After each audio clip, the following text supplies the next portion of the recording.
Hey sports fans, Coach Nick here and welcome to B-Ball Breakdown, which is brought to you today by Ectio. They have some awesome shoes that have extra ankle support that will help you stay healthy in the game, so check it out. Now let's talk about Paul George and the Indiana Pacers, because obviously as Paul goes, so do the Pacers. We wanted to look at his offensive game and what exactly is going on with him and why he's tailed off so precipitously over the last several months. And it's clear that the Pacers' fate is geared toward how well he'll play with the ball in his hands. As Paul George has emerged into a top 10 player in the league, it has become increasingly clear that how he goes, so do the Pacers. Let's look at his splits between wins and losses. You quickly see he has the lowest net rating amongst the Pacers starters in losses, and the big turnover trouble spot of the Pacers as a whole is very apparent in George's numbers. Paul George began the season shooting at an unsustainably high clip, particularly from the corner three, where he connected on 61% of his attempts in 2013. Contrast that with a 37% clip from the corners in 2014, and we see a bigger issue with his shooting. A dramatic decline month to month as the season has worn on. So, what has contributed to his shooting issues?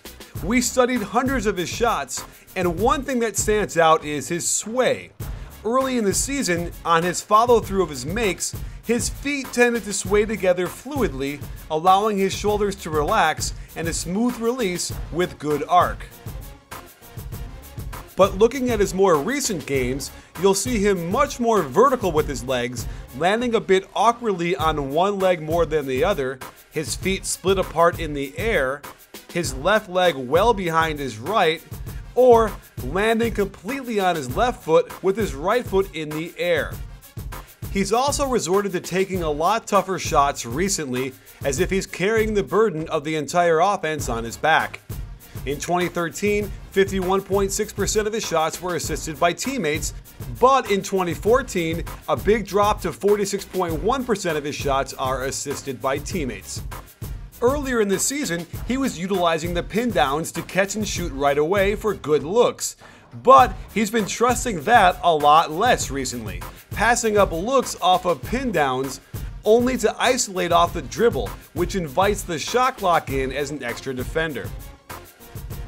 And he hasn't mastered when to attack, like this opportunity against Jan Vesely, which prompts him to put the ball on the floor where it's not completely smooth. Although notice on this catch and shoot how perfect his legs sway together on the make. And he hasn't been exploding immediately by the man closing out, nor does he get star calls going to the hoop, which has contributed mightily to his low ranking in percentage around the basket. But we can't pretend he's not doing a lion's share of the work for the Pacers. Looking at his net production at small forward based on his PER against the other team's small forward, he's fourth behind only LeBron, Durant, and Melo, with a huge gap after his spot. As this team grows into a championship contender, it must continue its trial by fire. And while Paul George is still an elite player, it is clear he must shoot better from the field to propel his team further than it's ever gone before in the playoffs. So there you have it, sports fans.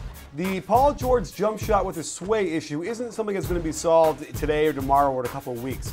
So they're going to have to hope he can get hot and maintain that through the playoffs in order for him to shoot better from the outside. And also to catch and shoot a little bit more quickly when he's catching it instead of thinking about it too much.